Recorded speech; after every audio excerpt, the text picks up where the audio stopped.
The silent threat. The stars had never seemed so cold. Captain Sasha Riordan stood at the viewport of the Earth Defense Command's central hub, her eyes fixed on the distant pinpoints of light that once represented hope and adventure.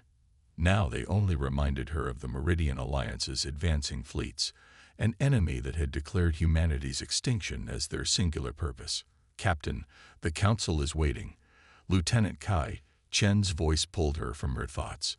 His usually crisp uniform looked worn, much like the faces of every officer she passed in the corridors.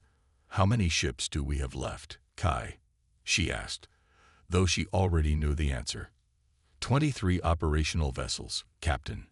Maybe 30 more that could fly if we cannibalize parts from the wreckage at Luna Base. His voice dropped. It won't be enough. It wouldn't be. Not against the Meridian Alliance, a coalition of 7 advanced species that had emerged from the far reaches of the Orion Arm 3 years ago. At first, they'd come with diplomatic overtures, offering technological exchanges and cultural dialogue. Then everything changed when their scout ships detected Earth's quantum communications network. The Meridians had called it an abomination, a technology that violated their most sacred principles. What humans saw as progress, they viewed as an existential threat. Their diplomatic vessels departed without warning. And 6 months later, the first attack came at the Mars colony. 12,000 dead in an afternoon. "You've seen the latest intelligence?" Kai asked, falling into step beside her as they walked toward the council chambers. Sasha nodded. "The Harbinger. Their supposed planet killer."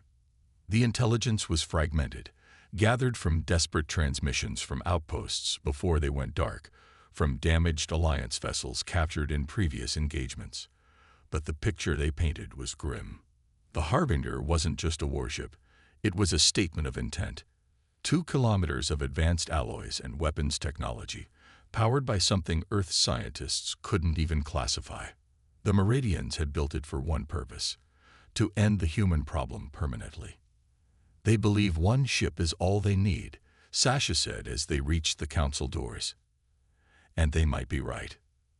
The council chamber buzzed with tension. Admiral Helena Vega, the highest-ranking military officer still alive, stood at the center of the room, her weathered face illuminated by the holographic display of Earth's remaining defenses. "Captain Riordan." Vega nodded as Sasha entered. "I was just explaining to the Council why Project Defiance is now our only option." The gathered officials, a mix of civilian leaders and military personnel, turned toward Sasha with expressions ranging from hope to barely concealed skepticism. "Captain." Council President Okonkwo addressed her directly. "The Admiral believes we should commit our remaining resources to your experimental vessel. Several members have reservations." Sasha met his gaze evenly. "With respect, Mr. President, reservations are a luxury we no longer have. The Harbinger will reach Earth orbit in 72 hours. Our conventional fleet can't stop it. And one ship can." Councillor Rhodes scoffed. "One untested prototype with theoretical capabilities." "The Defiance isn't theoretical anymore," Sasha replied. "The quantum displacement drive works. We've successfully tested it twice at Jupiter Station." Admiral Vega expanded the holographic display, showing a sleek vessel unlike any in Earth's fleet.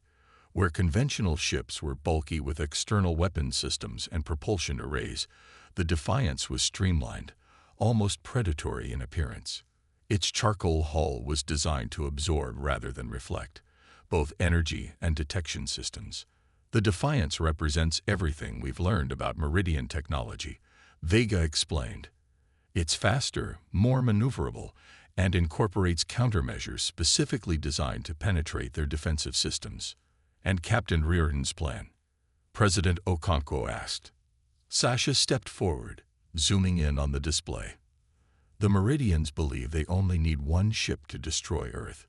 They're expecting us to throw everything we have at them, a desperate last stand. But they don't know about the Defiance, and they don't know about our recent breakthrough." She highlighted a section of the ship's internal structure. "Dr. Lakshmi's team has successfully integrated the quantum resonance core into the weapons matrix. In theory, it can destabilize the Harbinger's primary power source. In theory, Counselor Rhodes repeated skeptically. It's not just theory, Admiral Vega interjected. The test runs against captured Meridian technology showed a 78% effectiveness rate. Given our circumstances, those are odds we have to take. Silence fell across the chamber as the reality of their situation sank in. Earth had been pushed to the brink, millions lost in colonies across the solar system. The Meridian Alliance had systematically dismantled humanity's defenses, destroying shipyards, communications relays, and supply depots. They'd been meticulous, patient, and now they were delivering the final blow. President Okonkwo looked around the room, then back to Sasha. And if this fails, Captain, then we die knowing we tried everything, she answered honestly. But I don't intend to fail. The council deliberated for less than an hour, the shortest debate in the history of Earth's unified government. When they emerged, the decision was unanimous. Operation Defiance would proceed. The Defiance sat in its docking cradle, tucked away in a hidden facility beneath the lunar surface. As Sasha approached in the transport shuttle, she felt a mix of pride and trepidation. The ship represented humanity's greatest technological achievement, and possibly its last. Dr. Arjun Lakshmi, the brilliant physicist who had reverse-engineered key components of Meridian technology, met her at the airlock. His eyes were bloodshot from too many sleepless nights, but they lit up with excitement as she approached. Captain, we've just completed the final calibrations on the resonance core. The simulation results are even better than we hoped. Sasha clasped his shoulder. That's the first good news I've had in weeks. Arjun, is she ready to fly? As ready as she'll ever be. He gestured for her to follow him through the gleaming corridors of the ship. Unlike the utilitarian designs of standard Earth vessels, the Defiance's interior was seemingly organic, with flowing lines and surfaces that responded to touch. We've incorporated everything we could salvage from the captured Meridian scout ship.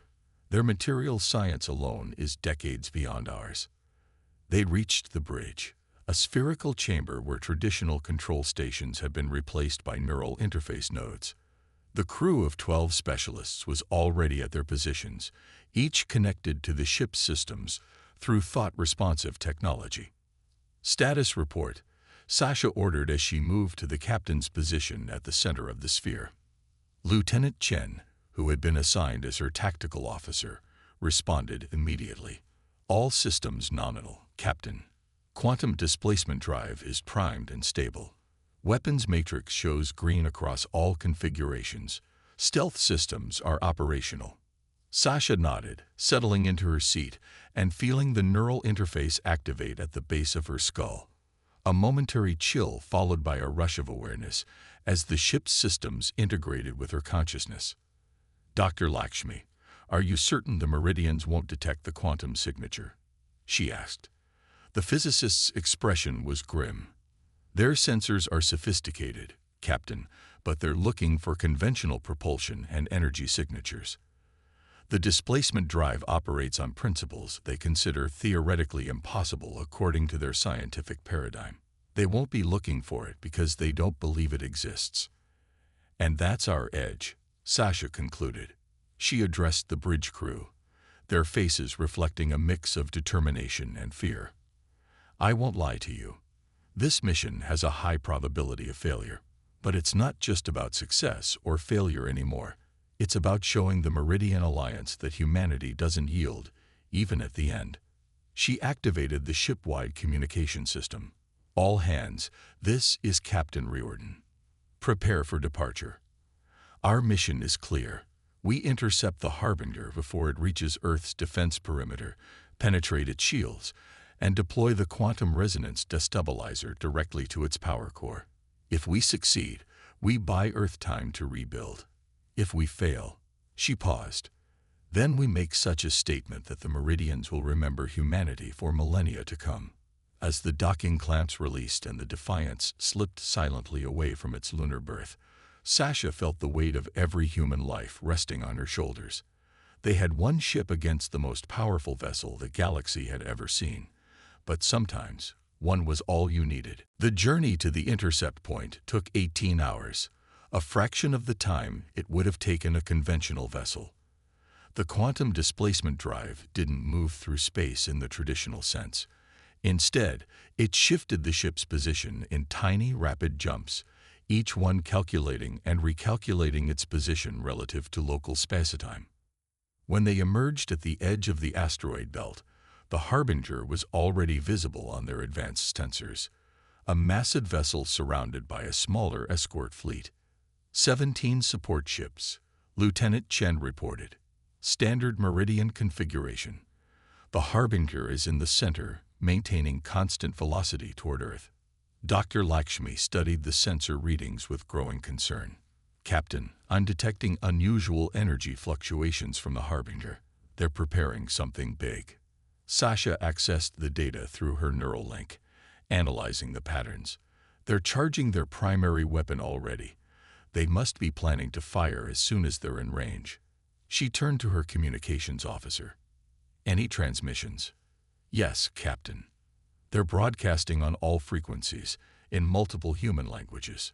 Let's hear it.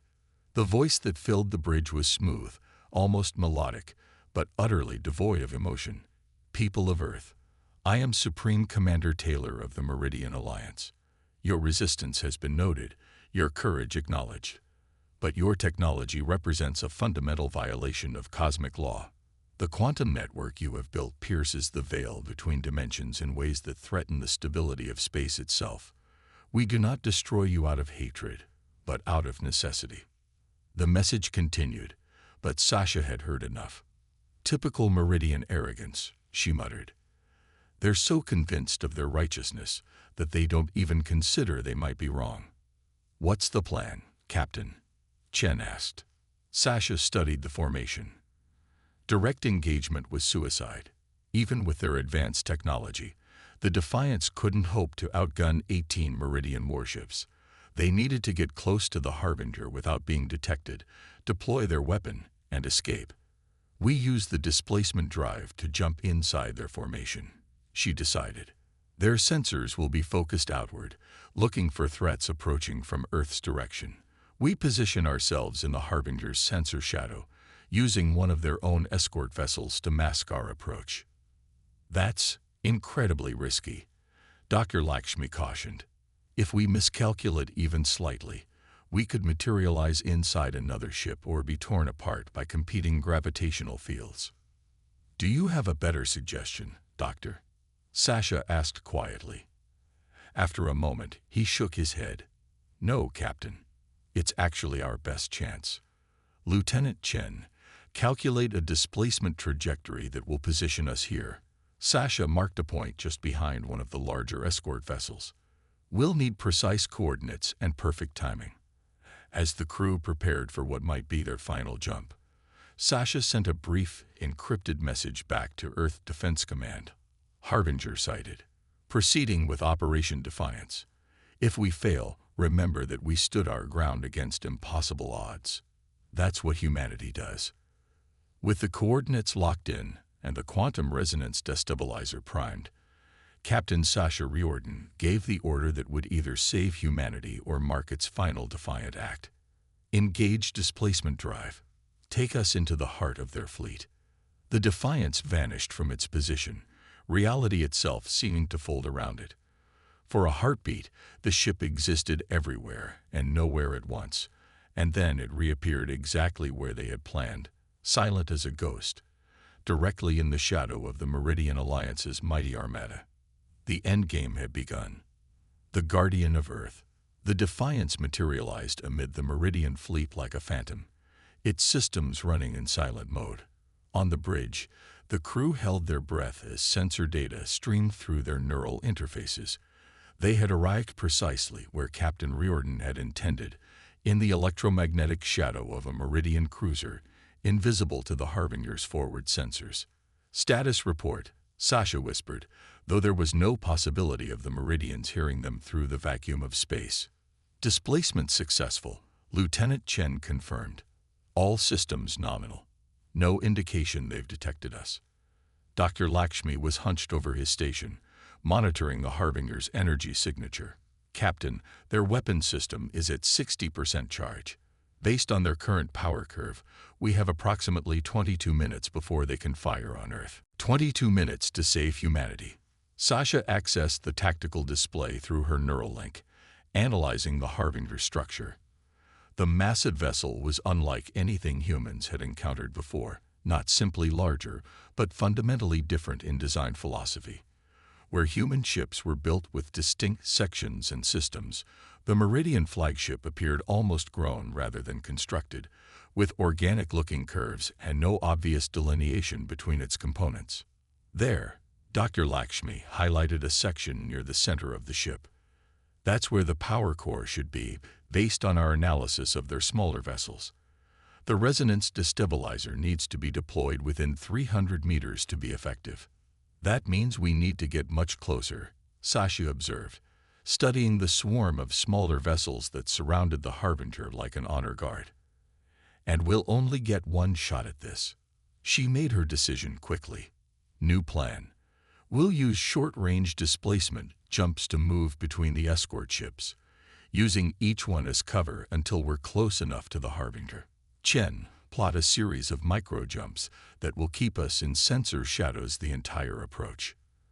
The tactical officer nodded, his fingers dancing across his interface. Calculating now, Captain. 5 jumps should get us into deployment range. Sasha turned to her engineering officer. Commander Park, I need you to modify the resonance destabilizer. Instead of a directed beam, reconfigure it for omnidirectional deployment. Park's eyes widened. Captain, that would mean that we'd be at the center of the destabilization field. Yes, Sasha finished for him. But it also means we don't have to worry about pinpoint accuracy. We just need to get close enough. A heavy silence fell over the bridge as her words sank in. The plan she was proposing was essentially a suicide mission. The Defiance would likely be destroyed along with the Harbinger. Captain, Chen said quietly, perhaps we should consider alternatives. There are no alternatives, Lieutenant. Sasha cut him off, her voice gentle but firm. Even if we could deploy the destabilizer remotely, someone would need to stay behind to ensure it reaches its target. The Meridians would detect any projectile we launched. She stood, addressing the entire bridge crew. I won't order any of you to stay aboard for this final approach. The ship can function with a minimal crew of 2. I'll pilot her myself, and I need 1 volunteer to handle the destabilizer deployment.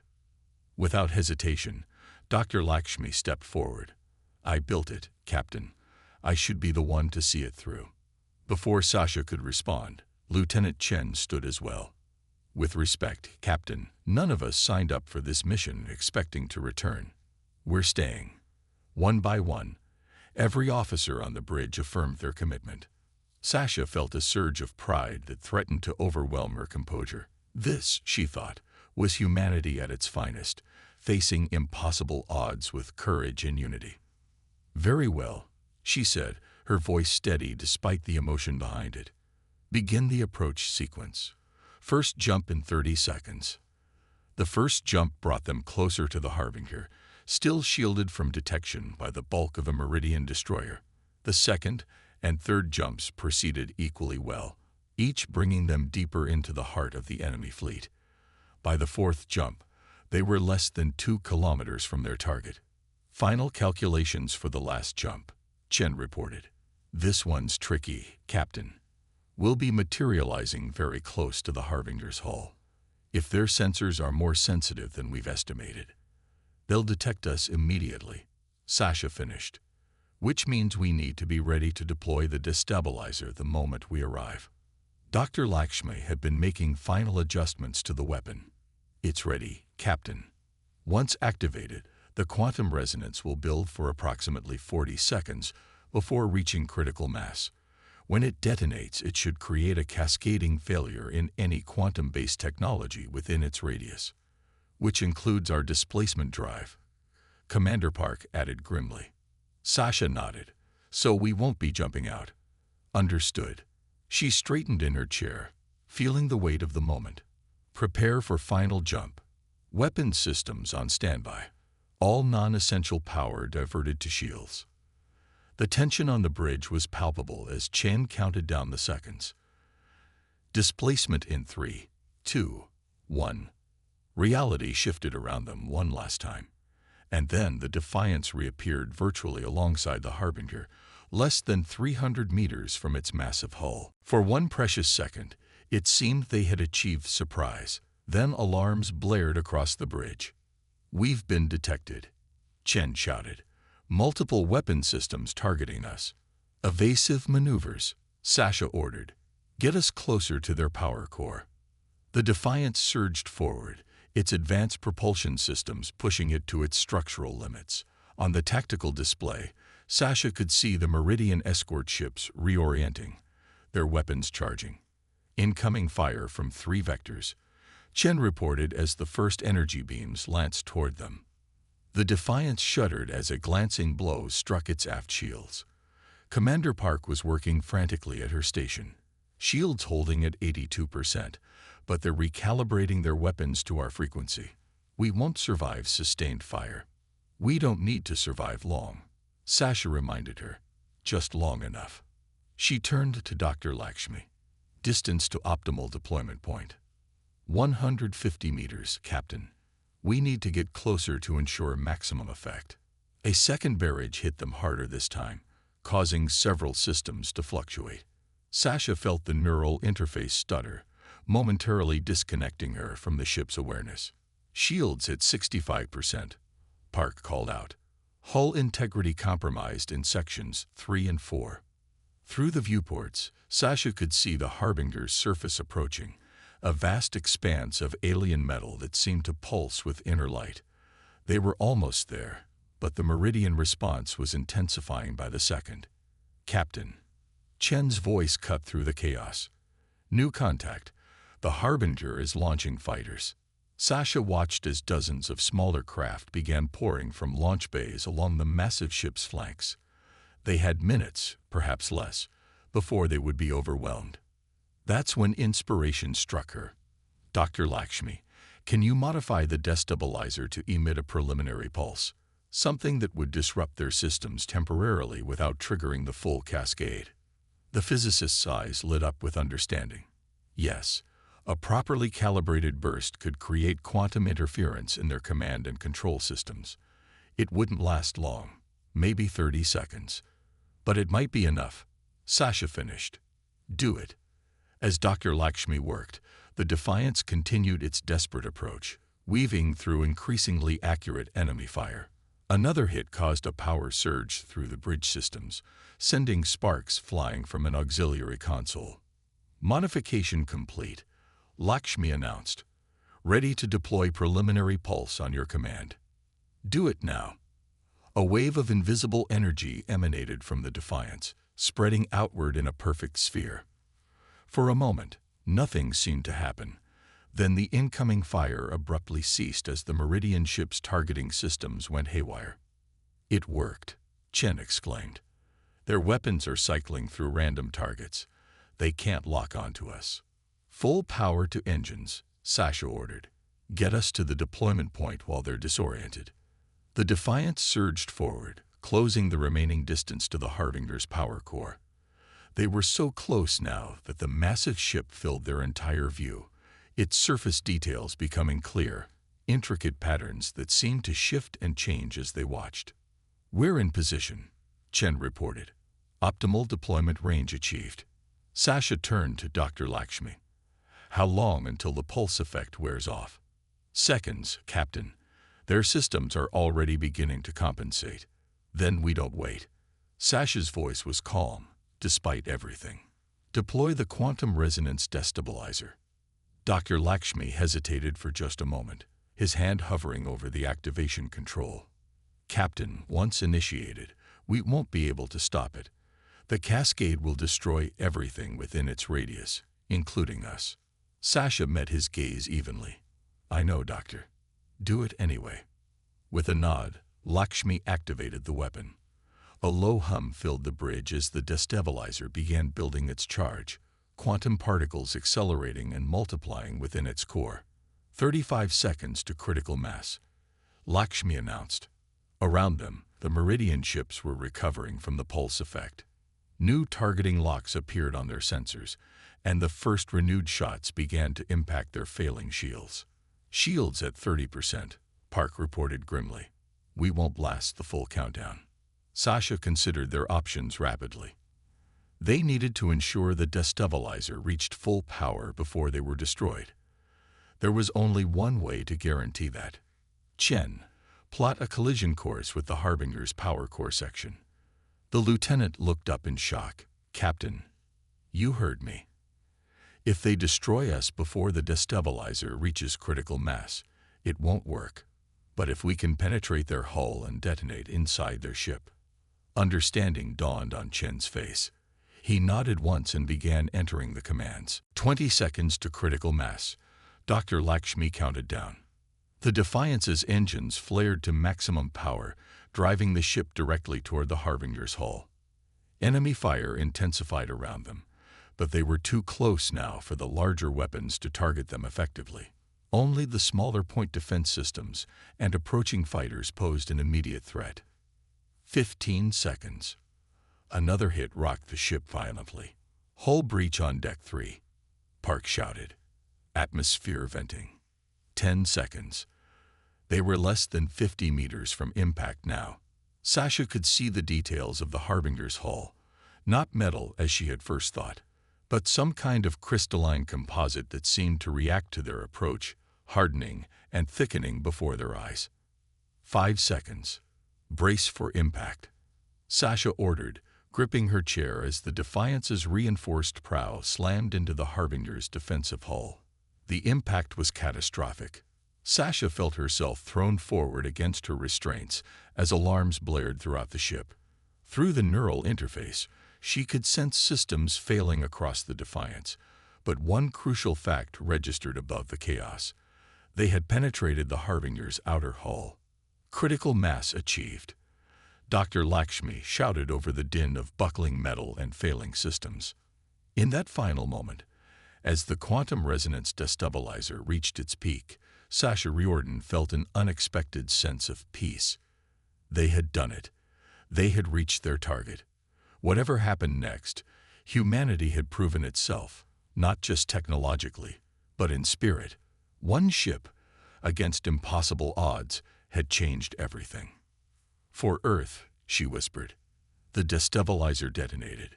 The quantum cascade that engulfed both the Defiance and the Harbinger was unlike anything witnessed in human history. It didn't explode outward like a conventional weapon. Instead, it seemed to fold reality in upon itself, creating a sphere of distortion that spread at impossible speeds. Where it touched the Harbinger systems, they simply ceased to function, the complex quantum networks that powered the massive vessel collapsing into entropic chaos. The cascade spread through the flagship's structure in seconds, reaching its power core and triggering a secondary reaction that tore the mighty vessel apart from within. The effect spread outward, touching each of the escort ships in turn. Some managed to engage emergency protocols, shutting down their quantum systems before they were fatally compromised. Others weren't so fortunate, their hulls rupturing as their power cores destabilized. From Earth, the battle was visible as a strange ripple of light that momentarily distorted the stars themselves. In command centers around the planet, sensors struggled to interpret what they were seeing. The impossible scenario of the most powerful alien fleet ever encountered being neutralized by what appeared to be a single point of origin. Admiral Vega stood in Earth Defense Command, watching the distant flashes with a mixture of hope and grief. "Defiance," she whispered. "What have you done?" 3 days later, as Earth waited in tense anticipation for what might come next, the first transmission arrived. It wasn't from the Meridian Alliance as they had expected, but from the Defiance. The message was fragmented, corrupted by interference, but its content sent shockwaves through Earth's leadership. "This is Captain Sasha Riordan of the UES Defiance. We have survived. Repeat, we have survived. The Harbinger has been neutralized. The remaining Meridian vessels are in retreat. We are damaged but operational. Request immediate recovery assistance. And Admiral, You're going to want to see what we found inside their flagship." The impossible had happened. Not only had a single human ship managed to cripple the most powerful fleet in known space, but somehow, against all odds, they had survived. When the Defiance was finally recovered and towed back to Earth orbit, the reason for its survival became clear. In the moment before the quantum cascade fully triggered, Dr. Lakshmi had made a critical discovery, a way to redirect the resonance field, creating a small eye in the storm where quantum effects remained stable. It had been a desperate gamble, one that saved the bridge section of the ship while sacrificing much of its outer structure. But what truly changed the course of human history wasn't just their survival, or even their victory. It was what Captain Riordan and her crew discovered in the data they managed to extract from the Harbinger systems before its destruction. The Meridian Alliance had feared humanity's quantum communications network not because it violated some cosmic law, but because it represented a technological path they had deliberately abandoned centuries ago, one that they believed would lead to contact with something they called the void between dimensions. Their entire civilization was built around preventing this contact, which their ancient records suggested had once nearly destroyed their ancestor species. Humanity's approach had been fundamentally different. Where the Meridians had retreated from quantum technology out of fear, humans had embraced it, developing safeguards and limits that the Meridians had never considered possible. What they saw as an existential threat was, in reality, the next step in technological evolution, one that humans had somehow navigated safely. 6 months after the Battle of the Harbinger, as it came to be known, the first diplomatic vessel from the remaining Meridian worlds arrived in Earth orbit. This time, they came not to threaten, but to learn. The species that had once sought humanity's extinction now sought its guidance. Captain Sasha Riordan, still bearing the scars of her impossible mission, stood at the same viewport where she had contemplated humanity's fate before the battle. The stars looked different to her now, not cold and threatening, but full of possibility. Lieutenant Chen joined her, his uniform now bearing the marks of his promotion. "The Meridian ambassador is ready to meet with the council, Captain." "Not Captain anymore, Kai," she reminded him with a small smile. "Admiral now, remember." "Old habits," he shrugged. "It's still hard to believe sometimes. That one ship, our ship, changed everything." Sasha turned from the viewport to face the transformed command center, where humans and Meridians now worked side by side. It wasn't the ship, Kai. It was what the ship represented. They expected an invasion force, an army bent on revenge. Instead, they got a handful of humans willing to sacrifice everything, not just to save their own kind, but to understand their enemy. She gazed out at the distant stars once more, where a new joint fleet of human and Meridian vessels was preparing for its first collaborative mission. "They thought they needed an armada to defeat us, and we thought we needed the same to defeat them. But in the end, it took just one ship to prove that the greatest force in the universe isn't weapons or technology." She placed her hand on the cool glass of the viewport. "It's the willingness to face the unknown, to challenge assumptions, and to find connection even with those who once sought to destroy you." As Earth and the Meridian Alliance embarked on their new, shared journey, the legend of the Defiance spread throughout the stars, a reminder that sometimes, against all odds and expectations, a single ship could indeed change the course of history.